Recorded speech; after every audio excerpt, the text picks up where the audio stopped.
Assalamualaikum warahmatullahi wabarakatuh. Alhamdulillah, semoga semuanya dalam keadaan sehat walafiat dan tetap semangat dalam belajar.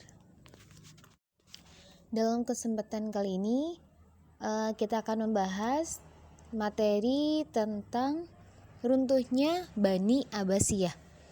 Kalau kemarin kan kita sudah membahas mengenai peristiwa-peristiwa penting ya. Nah, untuk sekarang kita akan membahas faktor-faktornya. Faktor dari masa akhir kekuasaan Bani Abbasiyah atau runtuhnya Bani Abbasiyah itu ada dua faktor. Yang pertama ada faktor intern, yang kedua ada faktor ekstern. Baik, yang pertama kita akan membahas mengenai faktor internalnya terlebih dahulu. Mengapa Bani Abbasiyah itu mengalami keruntuhan? Nah, di sini kalian bisa lihat ada beberapa faktor internal. Yang pertama, mayoritas Khalifah Abbasiyah periode akhir lebih mementingkan urusan pribadi dan melalaikan tugas serta kewajiban mereka terhadap negara. Jadi dalam hal ini mayoritas khalifahnya itu lebih mementingkan urusan pribadinya. Mereka tidak peduli dengan tugas-tugas negara yang seharusnya mereka laksanakan. Poin yang kedua, luasnya wilayah kekuasaan kerajaan Abbasiyah, sementara komunikasi pusat dengan daerah sulit dilakukan. Nah, dalam hal ini sistem komunikasinya itu masih sangat lemah dan tidak maju. Alhasil, keterlambatan mendapatkan informasi akurat itu contohnya apabila suatu daerah mengalami masalah, konflik atau terjadi pemberontakan, nah di situ terjadi keterlambatan informasi. Yang ketiga, semakin kuatnya pengaruh keturunan Turki mengakibatkan kelompok Arab dan Persia menaruh kecemburuan atas posisi mereka. Yang keempat, dengan profesionalisasi angkatan bersenjata, ketergantungan khalifah kepada mereka sangat tinggi. Yang kelima, permusuhan antar kelompok suku dan kelompok agama. Selanjutnya, merajalelanya korupsi di kalangan kerajaan. Nah, ini terjadinya kemerosotan tingkat perekonomian juga karena sebagai bentrokan politik. Nah, saat itu juga muncul juga beberapa dinasti-dinasti kecil akibat dari perpecahan sosial yang sangat panjang. Baik, selanjutnya kita akan membahas yang kedua ya, yakni faktor eksternal. Nah, faktor utamanya adalah gangguan kelompok asasin yang didirikan oleh Hasan bin Sabbah pada tahun 1256 Masehi di Pegunungan Alamut, Irak. Dan untuk faktor eksternalnya itu ada 5 ya. Yang pertama itu persaingan antar bangsa. Jadi dalam hal ini Khalifah Abbasiyah sendiri didirikan kan oleh Bani Abbas yang bersekutu dengan orang-orang Persia. Nah, persekutuan ini dilatar belakangi oleh persamaan nasib. Pada saat pemerintahan Bani Umayyah, keduanya itu sama-sama tertindas. Nah, setelah dinasti Abbasiyah berdiri, Bani Abbasiyah tetap mempertahankan persekutuan itu.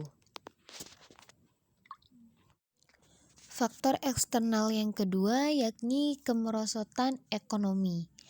Jadi sebenarnya pada periode pertama pemerintahan Bani Abbasiyah itu merupakan pemerintahan yang sangat kaya ya, dan keuangan yang masuk itu lebih besar daripada uang yang keluar.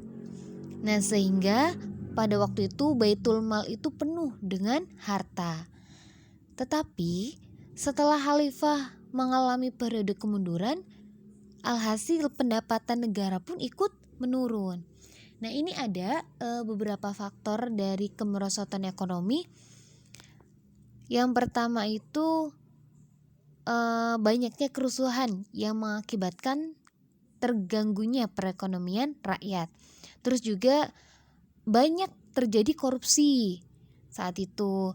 Terus kehidupan politik yang tidak bagus yang membuat kehidupan ekonomi negara itu berantakan. Yang ketiga ada konflik keagamaan. Dalam hal ini, fanatisme keagamaan berkaitan erat dengan fanatisme kebangsaan.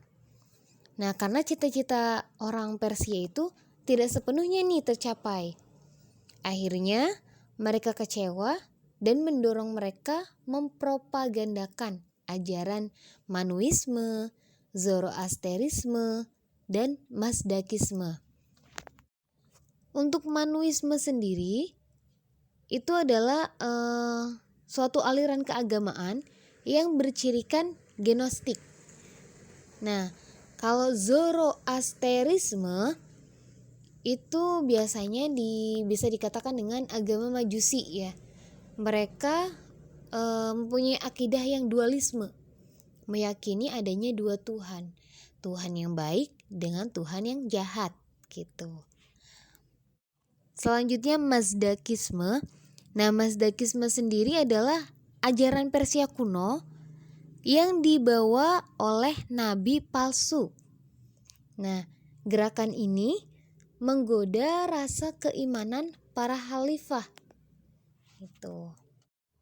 Yang keempat itu perang salib.